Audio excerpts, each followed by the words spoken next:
میں نے انہیں ایک عمل بتایا، آج آپ کو ہی بتا دوں، طرفت عین پہ یاد آئی بات۔ ذرا یہ عمل غور سے سنیے گا، ہر اس شخص کے لیے جو نیا مکان چاہتا ہے، نیا مکان بنا چکا ہے، نئے مکان میں رہ رہا ہے یا نیا مکان بنائے گا۔ میں نے کہا آپ نے نیا مکان بنایا ہے، ان قریب شفٹ ہونے والے ہیں، منتقل ہونے والے ہیں، اس کا کوئی حل بھی کیا؟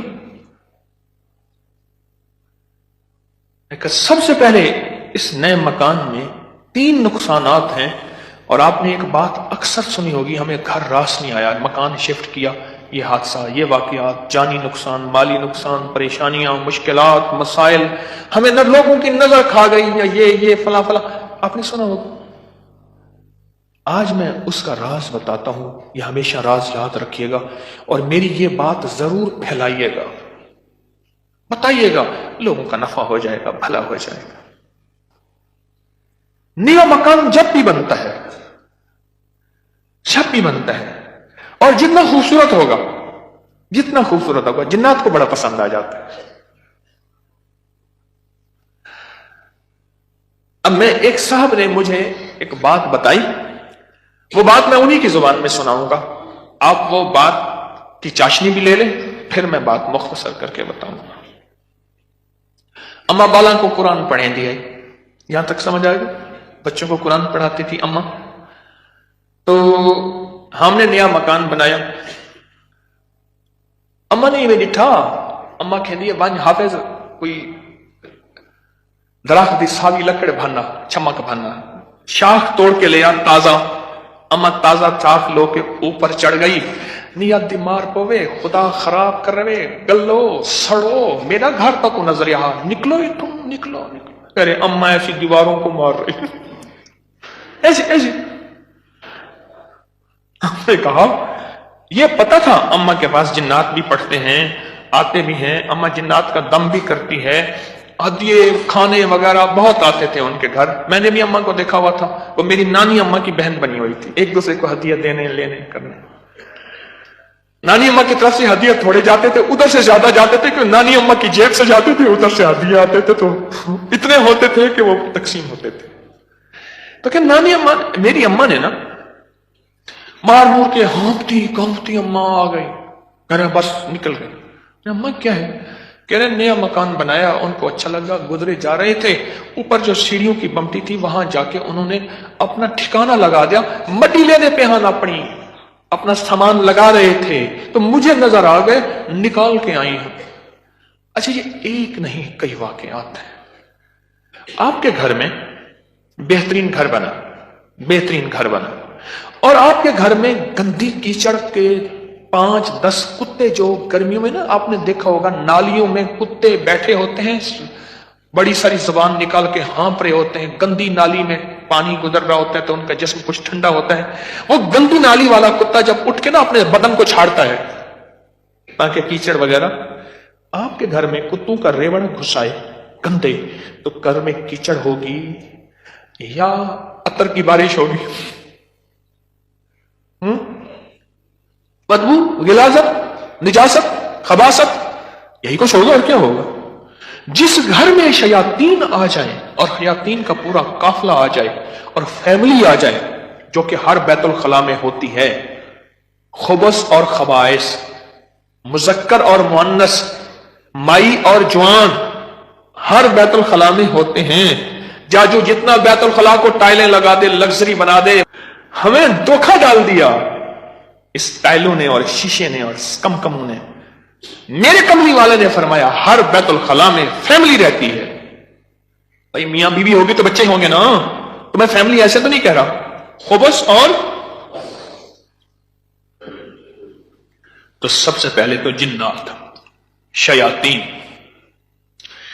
دوسرا جو ہوتا ہے، جو روگ لگتا ہے، دوسرا جو روگ لگتا ہے وہ خصوص مزدوروں اور لیبر کا روگ لگتا ہے۔ غور سے سنیے گا، کتابوں میں لکھا ہے اپنے دھوئیں سے اپنے پڑوسی کو تکلیف نہ دو۔ اگر تم نے کوئی مسالہ دار چیزیں، سپائسی چیزیں، لذیذ چیزیں بنائی ہیں اور تمہارے پڑوسی کو یہ قدرت حاصل نہیں، تو اس کو تکلیف نہ دو، پانی شوربے میں زیادہ ڈال دو، کچھ اس کو دے دو۔ اور کتابوں میں یہاں تک لکھا ہے کہ پھلوں کے چیزوں کے چھلکوں سے پڑوسی کو تکلیف نہ دو.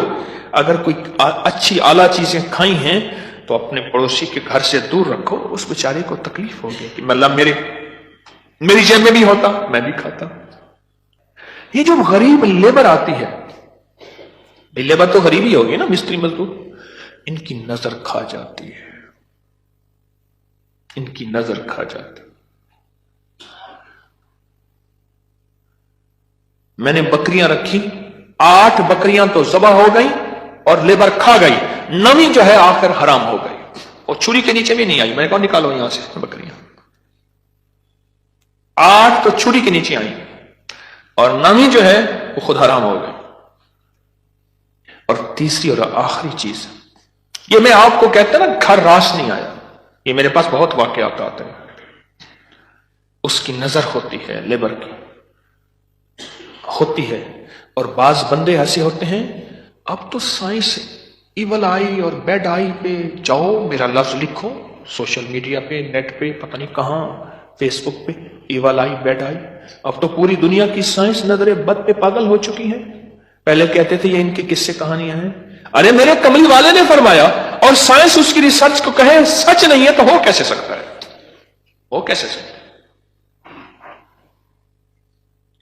حضرت علی کرم اللہ وجہ کے فرامین بہت زیادہ نظر بد پہ، حسنین کریمین کے فرمان بہت زیادہ، آل رسول اصحاب رسول کے فرمان بہت زیادہ، واقعات بہت زیادہ، تجربات بہت زیادہ. اور تیسری اور آخری چیز انہیں میں نے بتائی کہ بعض اوقات ہم اپنے رزق کے حلال سے کسی سے سامان لیتے ہیں اور اس کا رزق مشکوک ہوتا ہے، اس نے کاروبار مشکوک رزق سے کیا ہوا ہے، اس سے میٹیریل لے رہے. غور سے سمجھے گا، باریک نقطہ ہے. ہم نے اس سے جو میٹیریل دیا وہ رزق مشکوک ہے اس کا. اس کی دلیل میں دیتا ہوں آپ کو. میں ایک بات کہا کرتا ہوں، آپ نے شاید سنی ہوگی کہ اگر میں محسوس کرتا ہوں میرا رزق مشکوک ہے تو اس مشکوک رزق سے کبھی روزے نہ رکھنا. میں آپ کو اکثر عرض کرتا ہوں کسی ایسے بندے سے جس کا رزق طیب طاہر حلال ہے اس سے ادھار لے لے. ٹھیک ہے؟ اس سے ادھار لے کر جس کا رزق طیب طاہر حلال ہے اس سے روزے رکھ اور اپنے پیسوں میں سے وہ ادھار چکا دے. رزق کا اثر ہوتا ہے. ایک بزرگ کہتے ہیں میں نے دعوت کھائی 1 مہینے تک میرے جی میں آیا کہ میں کوئی گناہ بدکاری کروں، صرف ایک دعوت کھائی تھی. واقعات. یہ 3 عوامل ہیں، 3 فیکٹرز ہیں بڑے جو گھر کے اندر کہتے ہیں کہ گھر راس نہیں آیا. اس کا حل کرنا ہے صدقات، خیرات، اعمال، تسبیحات اور ذکر کے ذریعے. اس کا حل کرنا ہے صدقات، خیرات، اعمال، ذکر اور تسبیحات. اس کا حل کرنا ہے. اب یہ سنتے جائیے، غور سے سنیے گا، توجہ سے. نئے گھر میں جب بھی داخل ہوں سب سے پہلے تو یہ سوچیں کہ میں گھر کس رزق سے بنا رہا. یاد رکھیے گا، مشکوک رزق، یا آپ نے ایسا موضوع چھیڑ دیا کہ اس موضوع کو مجھے کچھ بتانا پڑے گا. سب سے پہلے تو یہ ذہن نشین رکھیے گا، رزق مشکوک کبھی زندگی اور نسلوں میں چین سکون نہیں دے سکتا، کبھی نہیں دے سکتا. وہ کیسے ہوگا؟ اس کے میرے پاس واقعات. میں ایک چھوٹا سا صرف واقعہ سناتا ہوں. میں نے کئی واقعے دیکھے. پتا چلا کہ بیٹا فوت ہو گیا خودکشی میں. گرمی تھی، گھر تھا بڑا سارا، یعنی ادھر بھی گھر کے لان تھا، باغیچہ تھا، ادھر بھی باغیچہ تھا. بڑا بہترین گھر بنا ہوا تھا. اس وقت محسوس ہو رہا تھا یہ گھر کو بنے 35-40 سال ہو گئے. چارپائی جو پڑی تھی تو ہمارے ہوتے ہوئے دھوپ آ گئی، تو چارپائی کو میں نے گھسیٹا اور ایک بیل تھی بڑی خوبصورت، اس کے نیچے لے گئے. ایسی وہ بندہ رو رہا تھا. وہ اپنے علاقے کا مجسٹریٹ تھا، میں نے اس کی مجسٹریٹی دیکھی ہے. بٹھے والے کو حکم تھا کہ اتنی اینٹیں پہنچانی ہیں ورنہ بٹھا کسی شکایت کی وجہ سے سیل ہو جائے گا. سیمنٹ والے کے ذمے تھے کہ اتنی سیمنٹ کی بوریاں پہنچانی ہے ورنہ تو 2 نمبر سیمنٹ بیچ رہا تجھ پہ آبجیکشن لگ جائے گا. ریت والے، اینٹ والے، ہر میٹیریل والے کے ذمے تھا کہ تو نے پہنچانا ہے بہترین مکان بناؤ، بہترین مکان بنا. اس گھر میں رہا اور کبھی سکھ کا سانس نہ لے سکا. بیوی مر گئی، بیٹا اڑ گیا کہ میں نے ماں کو گھر میں دفن کرنا ہے.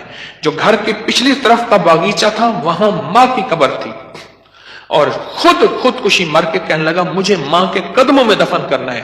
2 قبریں گھر میں بنی ہوئی تھی. بیٹھا ہوا تھا، ریٹائر، مر گیا، اور پھر اس کا کوئی وارث نہیں تھا. وہاں پتہ چلا اس شہر میں کہ ہمارے مرشد آئے ہیں. کچھ لوگوں کو بھاگے بھاگ آئے. ایک بابا آیا ریٹائر.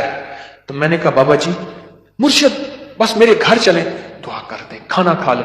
میں نے کہا کس لیے؟ میری دعائیں ہوں گی. میں نے کہا ایک چیز پہ دعا دوں گا کہ اس بابے کی آپ نے خدمت کرنی ہے. تو خود بھی بابا ہے، اس کی خدمت کرنی ہے، اور اس بابے کی موت تک وہ بزرگ بابا، وہ بھی زندہ ہے، اس کی خدمت کرتا رہا اور وہ دعائیں دیتا رہا. میرے اپنے چھوڑ گئے کہ حکیم صاحب تو آیا اور کسی کو خدمت پہ چھوڑ گیا کہ میری چارپائی دھوپ پہ پڑی ہوتی تھی، میرے اندر سختی ختم ہو گئی. ایک بڑھاپے نے مارا، دوسرا غموں نے مارا. بڑا لمبا واقعہ ہے. سب سے پہلے رزق کے حلال، نسلوں کے لیے راحت ہے. اور دوسری چیز ہمارے ایک جاننے والے ہیں، ان کی زندگی میں مسائل ہی مسائل ہیں، مشکلات ہیں، غم ہی غم ہیں. اس غم کو وجہ، الیکٹریشین آیا، تھوڑا سا کام کیا، اس کا ہاں تجھے پیسے دوں گا. بجلی والے کا، پلمبری والے کا، مرمت والے کا، کوئی کام ہے، دھوبی کا، فلاں کا فلاں، اس نے کہا پیسے دوں گا. اور اگر اس نے پیسوں کا اصرار کیا تو اس کو دھمکایا، ڈرایا. چھوٹے چھوٹے لوگوں کے پیسے کھاتا گیا. نسلوں میں غربت، تنگ دستی نے گھیر لیا. ہم مجھ سے اعمال پوچھتے ہیں، اور رزق وہ ہوا جو کالا ہوا، دھن کالا ہوا، اور جس میں غریبوں کی آہیں ہوئی.